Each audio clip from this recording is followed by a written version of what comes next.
Selamat berjumpa kembali dalam materi PPKN kelas 7. Semoga kita semua sehat walafiat dan selalu semangat belajar pelajaran PPKN. Sebelum mulai materi, marilah kita berdoa menurut agama dan kepercayaan kita masing-masing. Berdoa mulai. Selesai. Pada pertemuan kedua ini, kita masih membahas materi bab 5 berjudul Keberagaman dalam berbagai bidang kehidupan. Kemarin kita telah membahas bagian 1, kerjasama dalam bidang kehidupan sosial politik.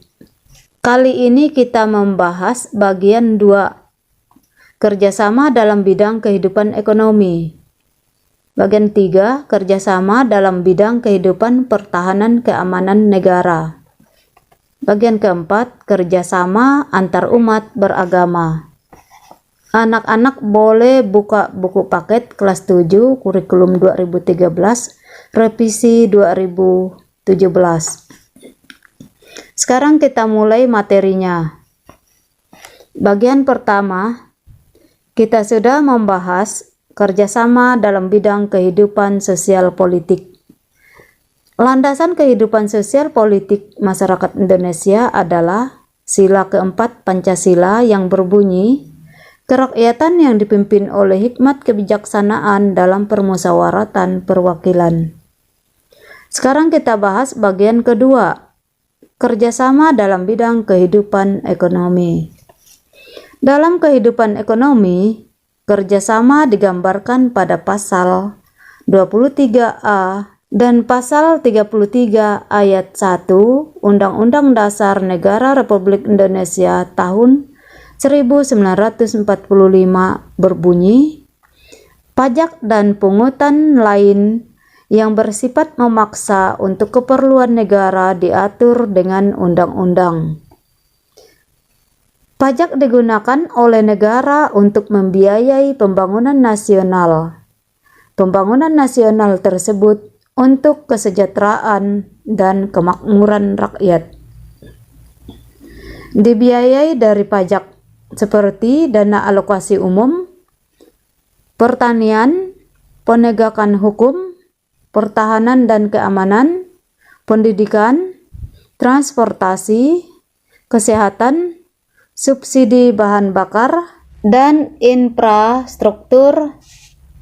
Setiap warga negara harus bisa bekerja sama secara bergotong royong demi membiayai pembangunan nasional melalui pembayaran pajak yang rutin dan tepat waktu. Kemudian pada Pasal 33 ayat 1 Undang-Undang Dasar Negara Republik Indonesia tahun 1945 menyatakan perekonomian disusun sebagai usaha bersama berdasarkan asas kekeluargaan.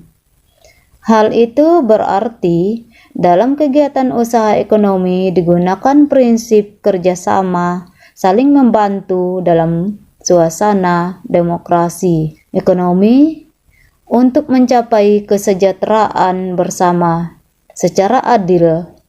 Juga wujud sebagai badan usaha yang diharapkan dalam pasal ini adalah koperasi.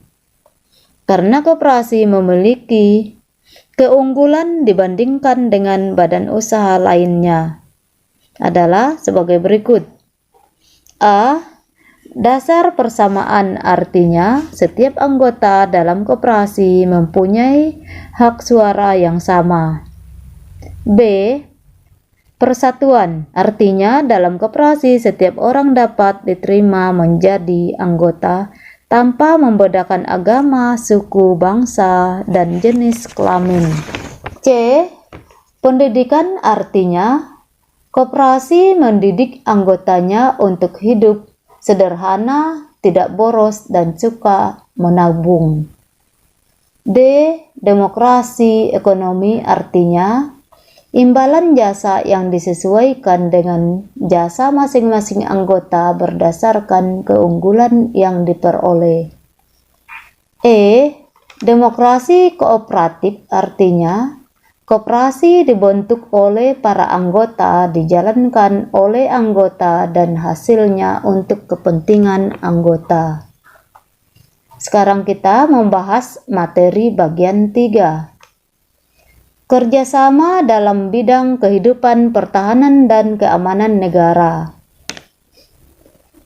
Adapun landasan hukum pertahanan negara terdapat pada pasal 27 ayat 3 dan pasal 30 ayat 1, ayat 2, ayat 3, ayat 4, ayat 5 Undang-Undang Dasar Negara Republik Indonesia.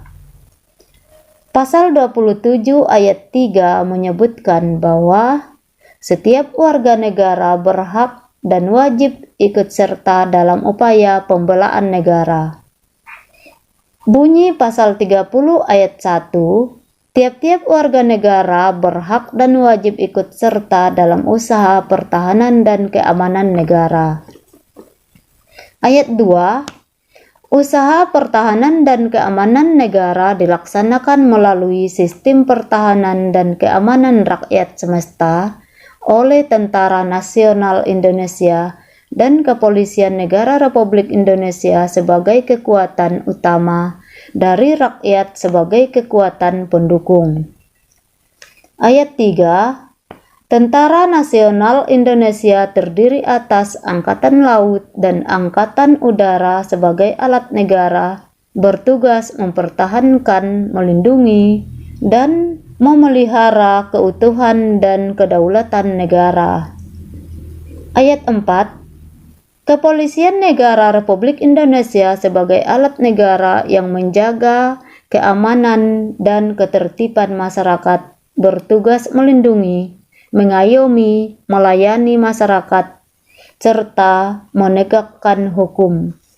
Ayat 5, susunan dari kedudukan Tentara Nasional Indonesia, Kepolisian Negara Republik Indonesia, hubungan kewenangan Tentara Nasional Indonesia dan Kepolisian Negara Republik Indonesia dalam menjalankan tugasnya, syarat-syarat keikutsertaan warga negara dalam usaha pertahanan dan keamanan negara, serta hal-hal yang terkait dengan pertahanan dan keamanan diatur dengan undang-undang. Dari pasal 27 ayat 3 dan pasal 30 ayat 1, ayat 2, ayat 3, ayat 4, ayat 5 diharapkan setiap warga negara harus melakukan kerjasama untuk mewujudkan keamanan dan pertahanan negara. Kerjasama warga negara untuk mewujudkan pertahanan dan keamanan negara merupakan contoh sikap dari bala negara dan untuk bisa menghadapi segala bentuk ancaman yang mengganggu keutuhan dan keselamatan bangsa dan negara. Kita lanjutkan materi bagian 4. 4. Kerjasama antar umat beragama. Landasan hukum tentang kerjasama antar umat beragama adalah pada Undang-Undang Dasar Negara Republik Indonesia pasal 29 ayat 1 dan ayat 2. Kerjasama antar umat beragama dalam berbagai bidang kehidupan dilakukan untuk mewujudkan kerukunan antar umat beragama, bukan dalam hal keyakinan agama.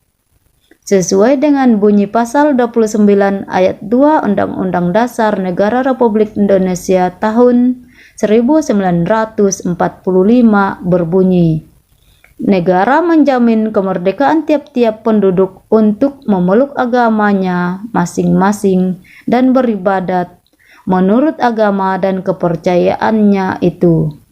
Contoh kerjasama antar umat beragama ditandai dengan adanya sikap-sikap kita sebagai berikut. 1. Saling menghormati umat seagama dan berbeda agama. 2. Saling menghormati lembaga keagamaan yang seagama dan berbeda agama. 3. Sikap saling menghormati hak dan kewajiban umat beragama. Biar kerjasama antar umat beragama berjalan dengan baik, maka semua warga negara mengembangkan sikap kerjasama di berbagai bidang kehidupan masyarakat.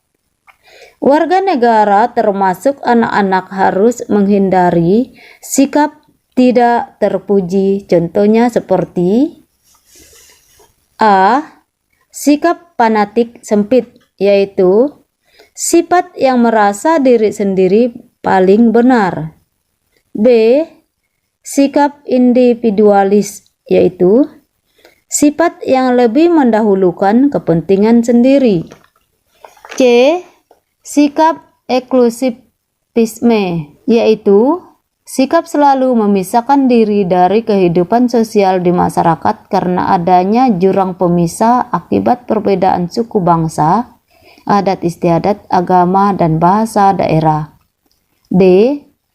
Sikap primordialisme, yaitu perasaan kesukuan yang berlebihan. Demikianlah pembahasan materi kerjasama dalam berbagai bidang kehidupan, di mana kerjasama antar berbagai bidang kehidupan di masyarakat, berbangsa dan bernegara akan terwujud apabila semua warga masyarakat dapat melaksanakan sikap saling menghormati, saling menghargai antar suku, agama, ras, dan antar golongan. Semoga pembahasan materi hari ini bisa dipahami dengan baik dan diwujudkan dalam kehidupan sehari-hari. Baiklah anak-anak, sampai di sini penjelasan dari Ibu. Kita lanjutkan minggu depan dengan materi arti penting kerjasama dalam berbagai bidang kehidupan. Untuk mengingat kembali materi yang sudah kita bahas, Ibu kasih tugas. Sebutkan 4 sikap tidak terpuji yang harus dihindari dalam mengembangkan kerjasama dalam berbagai bidang kehidupan.